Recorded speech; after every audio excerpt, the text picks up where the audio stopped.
Test, test.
They're very loud this morning.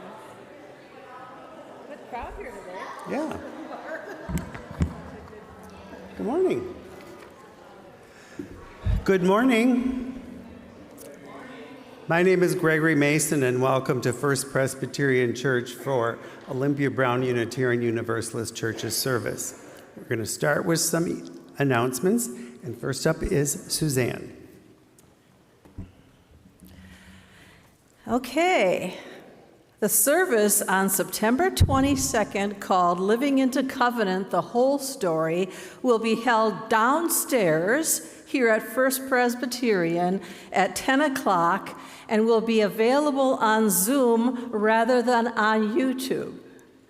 Why? Because this is a special service that is personal to OBUUC, with an important message about what we as a church family need to work on together as we prepare to go into another ministerial search. So again, September 22nd, 10 o'clock, downstairs here at First Presbyterian. Thank you. Thank you, Suzanne. Andrea Bumpers has a spot at an auction item next week that she is unable to use and is willing to give away. It is a meditation session led by John Stutt in the serene backyard of Diane Lang and Bill Garvey on Wednesday, September 11th at 6 p.m. Contact Andrea for more information or to let her know you are interested in taking the spot. Everyone is welcome to Board Games and Ice Cream in Erman Hall this Friday, September 13th from 6 to 8 p.m. Let Leanne know if you plan to attend. Her email is real easy, youth@obuuc.org. The next deadline for paper raise right orders is September 15th. If you need a form, see me. The next deadline for the monthly unifier is September 25th. This will be for the October edition. Fall camp is coming Fridays through Sunday, September 27th to the 29th. Registration info will be coming. See today's email for upcoming UU the Vote project activities. And there are 2 dates this coming week that I want to point out. On Tuesday, September 10th, from 1 to 3 at Roseanne Mason's home. Please RSVP to her if you can make that. Also, the Racine Interfaith Coalition has dates available for canvassing or driving canvassers. And the first date is coming up is September 12th, Thursday, from 1 to 4 p.m. I'm sure Roseanne can help you with that too. For more information and details about these announcements, along with others and community announcements, see your monthly email. Thank you to our volunteers today, our ushers, Christina Mondragon and Pam Smiley, our Zoom host, Patty Riemann, and our coffee hour hosts, Jan Carter and Ruth Bradford Johnson. Please join us for coffee hour in Erman Hall following the service. For those joining us on YouTube, log into Zoom after the service for your coffee hour. The link is in today's email.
Good morning and welcome. Welcome to Olympia Brown Unitarian Universalist Church. I am Carolyn Churchill, your worship associate for today's service, and my pronouns are she, her, hers. I would like to begin by extending a warm welcome to Pastor Darren Utley, pastor of our First Presbyterian Church. Thank you. Thank you for leading our service this morning. As we gather, we remember that our mission as a church is to be a community of hope, one that challenges us to transform ourselves, promote love and justice, respect all faiths, and shepherd our planet. We gather this morning on the brink of a new congregational year. Some of us come fresh from summer activities, from wind and waves and sunshine. Some of us come from broken down, from summer losses, from tears and pain and heartache. Some of us come renewed from summer rest, from peace and solitude and contemplation. Some of us come wearied from summer monotony, from work and heat and sameness. Whoever you are, wherever you come from, whatever gifts and needs you bring, you are welcome here.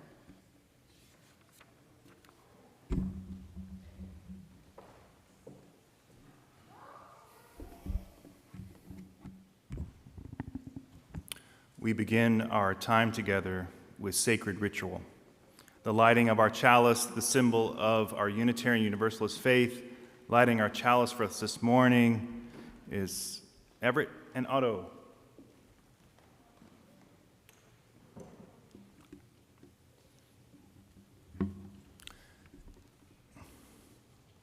Hear this reading.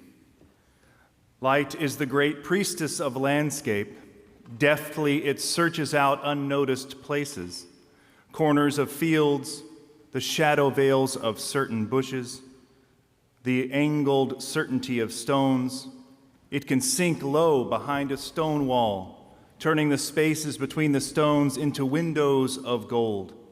On a winter's evening, it can set a black tree into poignant relief, unable to penetrate the earth. Light knows how to tease suggestions of depth from surface. Where radiance falls, depths gather to the surface as to a window. The persuasions of light bring us frequent mirrors that afford us a glimpse into the mystery that dwells in all of us. Sometimes in the radiance, forgotten treasure glimmers through earthen vessels.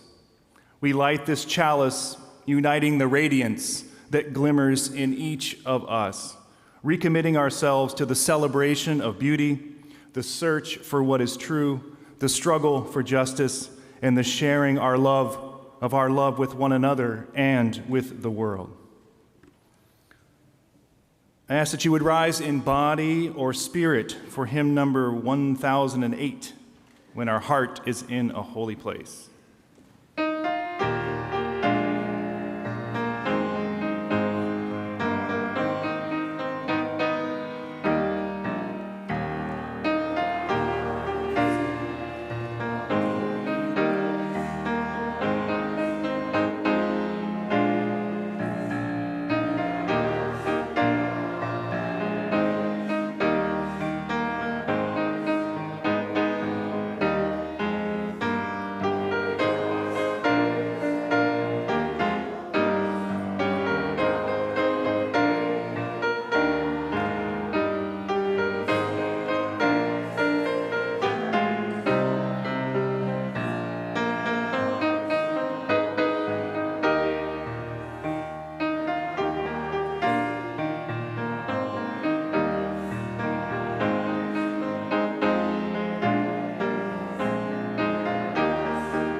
And now it's time for the message for all ages, so if all the children and those young at heart can come on forward.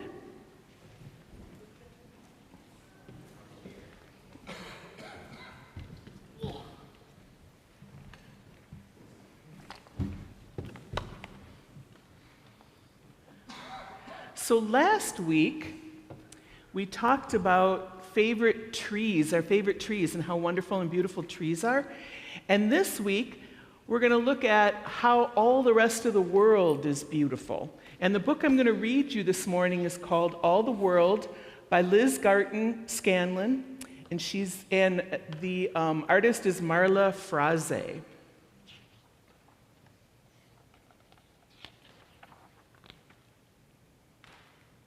Rock, stone, pebble, sand.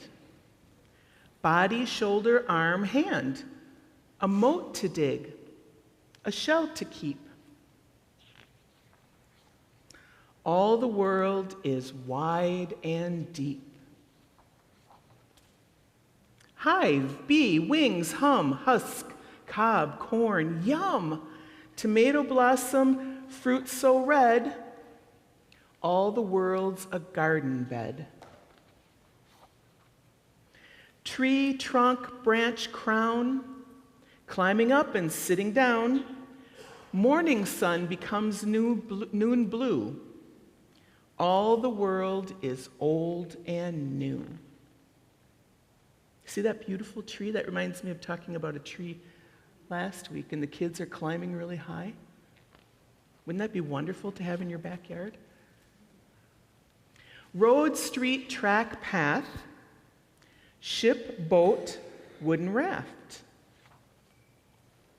Nest, bird, feather, fly, all the world has got its sky.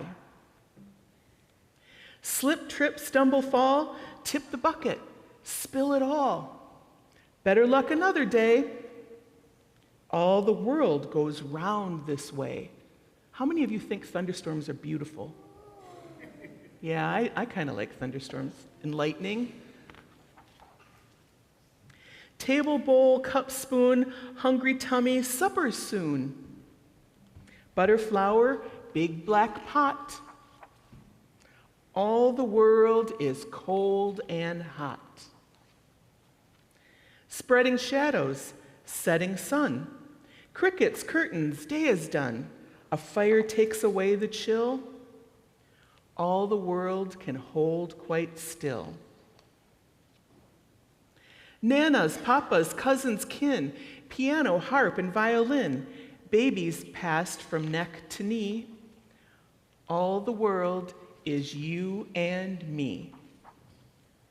Everything you hear, smell, see, all the world is everything. Everything is you and me. Hope and peace and love and trust, all the world is all of us. So this is not only about the beautiful scenery in the world, but it's about your part of this world. And you're one of the things that makes the world beautiful. Okay, now it's time for the children's blessing.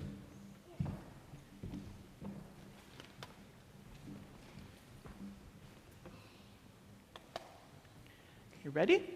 We are blessed. We are blessed by being. We are blessed by being here. We are blessed by being here together.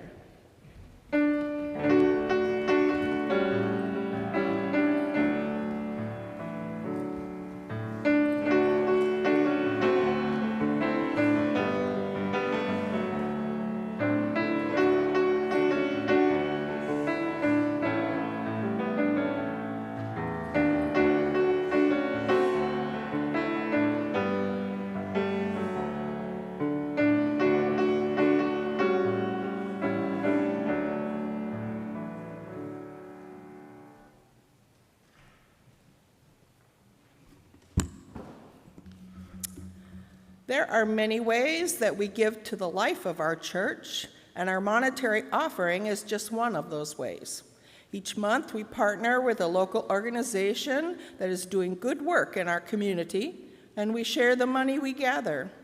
Our partner for the month of September is the Impact 211 program. Impact 211 program services provide a 24/7, 365 central access point for people who need help to take the first step toward regaining stability. During times of personal crisis or community disaster, the free, confidential helpline and online resource directory make it easy for residents of southeastern Wisconsin to get connected to information and assistance. In Milwaukee, Waukesha, Kenosha, Racine, Ozaukee, Washington, Dodge, Jefferson, and Woolworth counties, help is available by simply dialing 211. Additionally, they also provide coverage for 76.4% of the state after hours and weekends and holidays, while other 211 Wisconsin systems are closed. For all of the ways that you can donate, please see the back of your order of service, and thank you for your generosity.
That was awesome, Alejandro. Thank you. Part of being in community is sharing our lives with one another. When we gather, we bring with us the joys and the sorrows that are on our hearts, and being here reminds us that we do not hold them alone. At this time, in this sacred space, we invite you to come to the mic to share your joys and concerns, or you may choose to light a candle while Alejandro plays some quiet music for us. Just a reminder when sharing that this service is available online to the general public. Anyone?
Hi, I'm Maria Scott. As you all know, my mother is the oldest of 4 sisters, and a couple of weeks ago, the eldest of the children passed. He was so well loved by all of us, and I'm gonna miss him so much.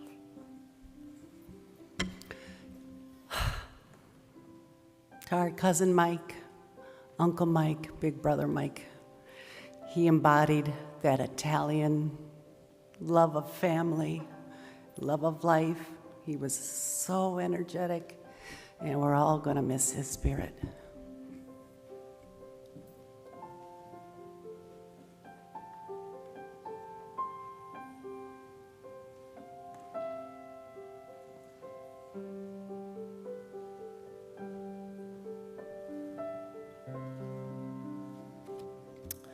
We will light one more candle for the joys and sorrows that are on the hearts of our beloveds online.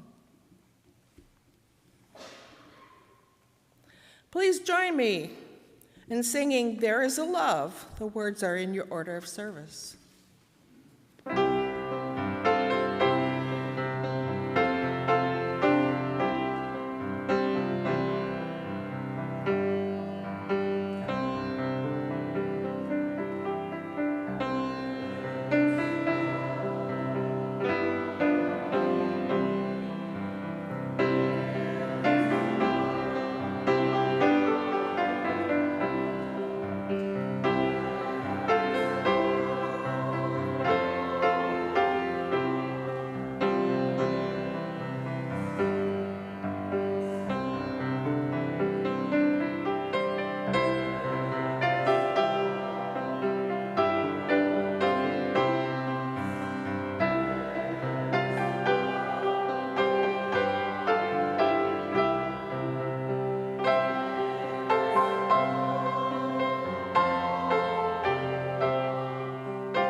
I have to remember to stay somewhat still. That's not my style necessarily. There is a pack right there. If I get anxious, I'll move around. I'll see what I can do. Throughout the last, maybe 5 or 6 weeks, in our services, we have been reflecting on this book called Beauty by John O'Donohue, who is an Irish poet and has written many books, but this is the book that we've been reflecting on. And this morning, I just wanted to bring some things to you that I didn't get to say in all those 5 weeks, because there's a lot in here to say. But especially thinking with your reflections from last week about creation of the earth, and then with the book this morning, I love the pictures in there, but I will try to move us from celebrating, appreciating the universe, the earth, into our place within that. So I'm going to start with a rather longish reading from this book that I hope to do well and make you think, that didn't seem that long. So however way that goes, don't tell me. So here's this reading. And as I begin this reading, it would be helpful, perhaps, as you may have caught in the chalice lighting, try to take yourself to the landscape that is you most appreciate, the landscape that brings you comfort, whether it's the lake, whether it's a mountain, whether it's your own backyard, whatever that landscape is, just to get us in the mood. The beauty of the earth is the first beauty. Millions of years before us, the earth lived in wild elegance. Landscape is the firstborn of creation. Sculpted with huge patience over millennia, landscape has enormous diversity of shape, presence, and memory. There is poignancy in beholding the beauty of landscape. Often it feels as though it has been waiting for centuries for the recognition and witness of the human eye. In the 9th Duino elegy, Rilke says, "Perhaps we are here in order to say house, bridge, fountain, gate, pitcher, fruit tree, window, to say them more intensely than the things themselves ever dreamed of existing. How can we ever know the difference we make to the soul of the earth? Where the infinite stillness of the earth meets the passion of the human eye, invisible depths strain towards the mirror of the name. In the word, the earth breaks silence. It has waited a long time for the word. Concealed beneath familiarity and silence, the earth holds back, and it never occurs to us to wonder how the earth sees us. Is it not possible that a place could have huge affection for those who dwell there? Perhaps your favorite place feels proud of you. We tend to think of death as a return to clay, a victory for nature, but maybe it is the converse, that when you die, your native place will fill with sorrow. It will miss your voice, your breath, and the bright waves of your thought, how you walked through the light and brought news of other places. When the funeral cortege passes the home of the departed person, is it the home that is getting the last chance to say farewell to its beloved resident? Or is it the deceased getting one last look at the home? Or is it both? Perhaps each day our lives undertake unknown tasks on behalf of the silent mind and vast soul of nature. During its millions of years of presence, perhaps it was also waiting for us, for our eyes, our words. Each of us is a secret envoy of the earth.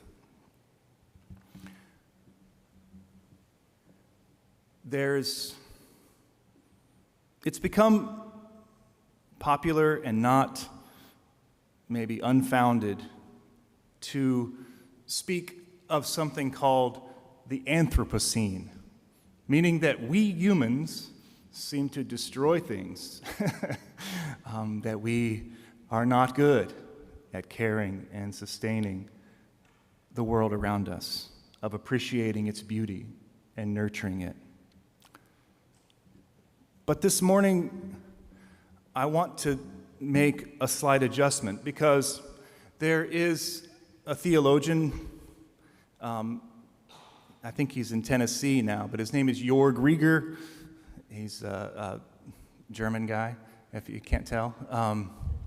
But he has adjusted this term, Anthropocene, to say that truly we should call it the Capitalocene, because it's not all of us humans that are doing this.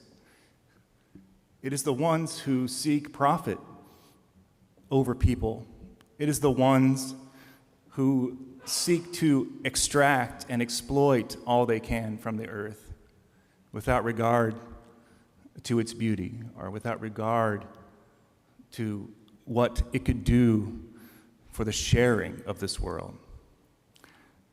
And this piece that I read, I think, reminds us of the harmony, of the relationship, of the advocacy that we as humans are meant to have for the beauty of the earth, for all that is possible within it.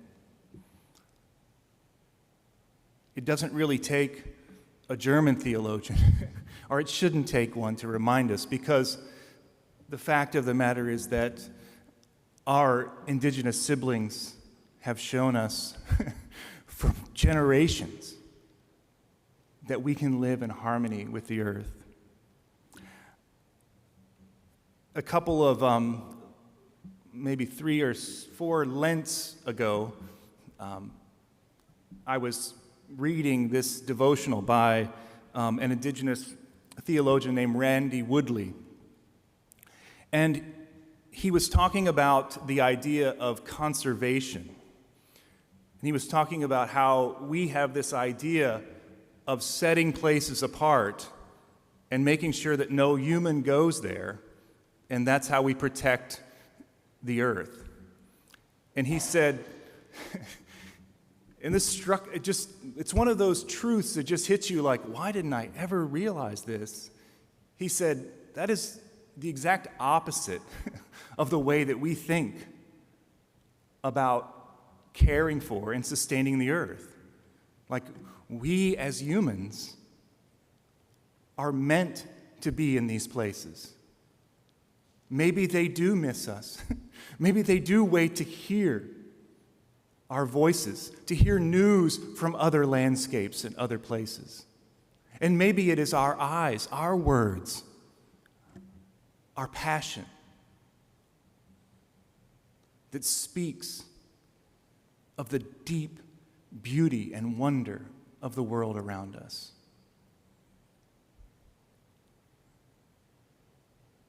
It's kind of like we just want to take a shortcut, right? There's a pristine place over there to know that we can care for something because we don't go there, right? Like that is the cheapest way out that you can imagine. Because what it takes is for us to transform ourselves, to become people who not only seek the beauty of the earth, but seek to share in all of its flourishing. I want to read one more quotation along these lines. He says, "We have often heard that beauty is in the eye of the beholder. This is usually taken to mean that the sense of beauty is utterly subjective. There is no accounting for taste because each person's taste is different. The statement has another, more subtle meaning. If our style of looking becomes beautiful, then beauty will become visible and shine forth for us. We will be surprised to discover beauty in unexpected places where the ungraceful eye would never linger.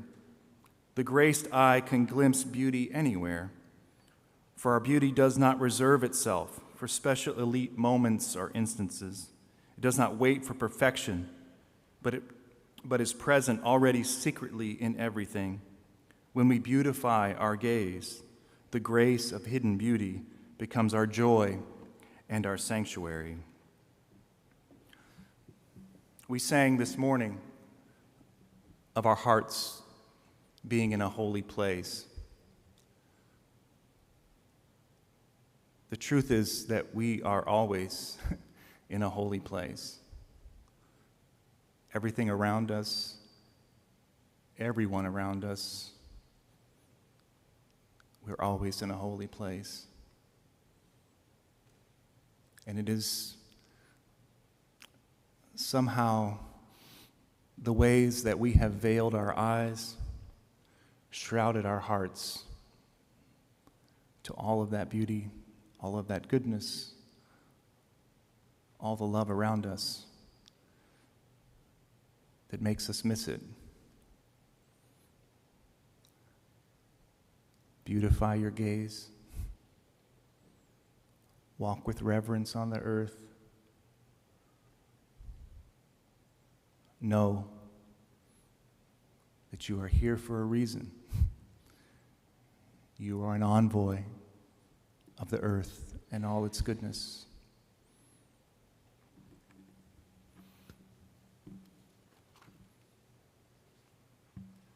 I don't know how much you all sing this song, so sorry. But I liked it, so there you go.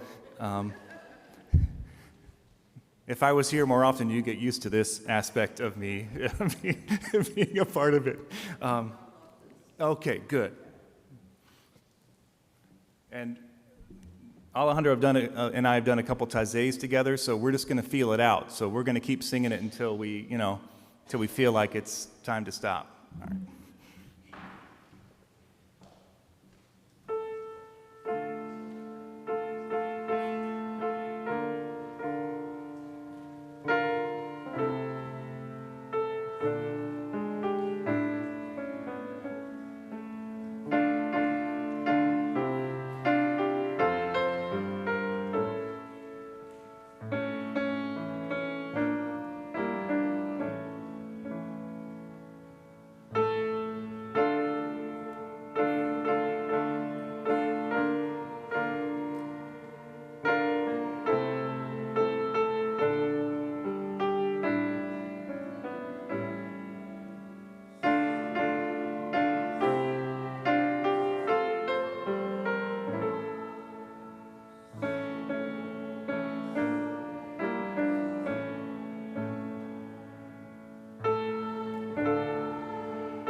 just talk loud, right?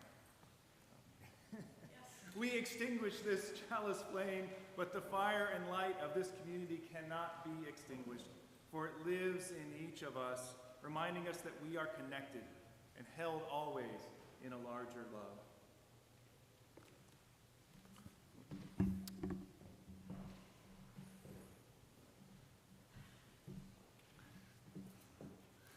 For a benediction,